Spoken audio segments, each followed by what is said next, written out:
உங்கள் கருத்தை தருக.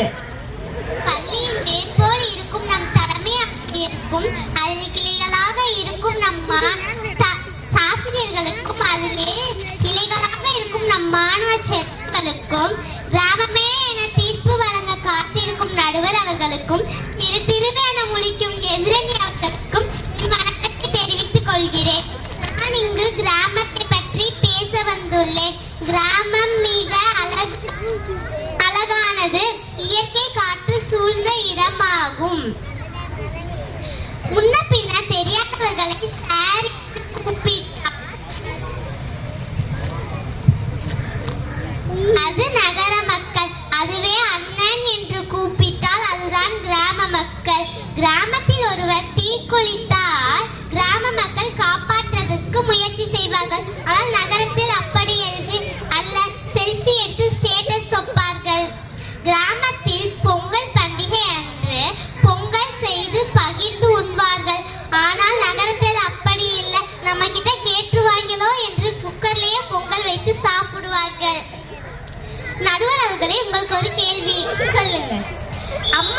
அம்மாங்க நிலா காமிச்சு சோறு விட்டுருவாங்க கிராமத்துல, ஆனா நகரத்துல போன் காமிச்சு சோறு விட்டுருவாங்க. அதே நடுவர் அவர்களே, அது உங்க எதிரணி கிட்ட தான் கேட்கணும். நகரத்தில் வாழ்வது நரக வாழ்க்கை என்று கூறி என் உரையை முடிக்கிறேன். இனிய பொங்கல் நல்வாழ்த்துக்கள். நன்றி.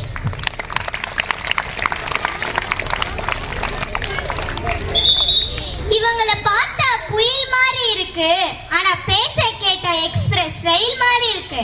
அப்பா, இவங்களுக்கும் ஒரு பெரிய கைத்தட்டலை கொடுத்து விடலாமா?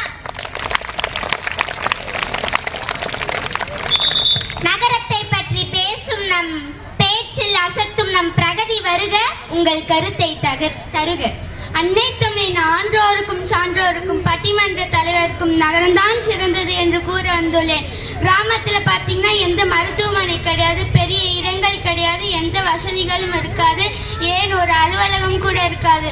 ஆனால் நகரம் அப்படி இல்லை. இது எல்லாம் 2 மணி போயிட்டால் நகரத்தில் மட்டும் காண்க முடியும், பார்க்க முடியும். மூட நம்பிக்கை கொண்டதான் கிராமம், ஆனால் நகரம் அப்படி அல்ல. இப்போ கூட ஒருத்தங்க பேசிட்டு போனாங்களே, ஹர்ஷா ஆளை பார்க்கட்டா சிட்டு, ஆனால் அவுத்து விடுறாங்களே நிறைய பிட்டு. கிராமத்தில் தீ குளிச்சா எல்லா பேரும் வருவாங்களா, நகரத்தில் தீ குளிச்சா ஃபோட்டோ எடுத்து ஸ்டேட்டஸ் போடுவாங்களாம். நாங்கள் ஃபோட்டோ எடுத்து ஸ்டேட்டஸ் போட்டாலும் அதை பார்த்து நிறைய பேர் உதவி பண்ண வருவாங்க காரணம் தான் போடுறோம். இறுதியாக ஒன்று சொன்னார்களே, கிராமத்தில் எல்லோரையும் அண்ணன் என்று அழைப்பார்கள், நகரத்தில் சார் என்று அழைப்பார்கள். அண்ணன் என்று அழைத்தால் மட்டும் அவர்கள் அண்ணனாகி விடுவார்களா?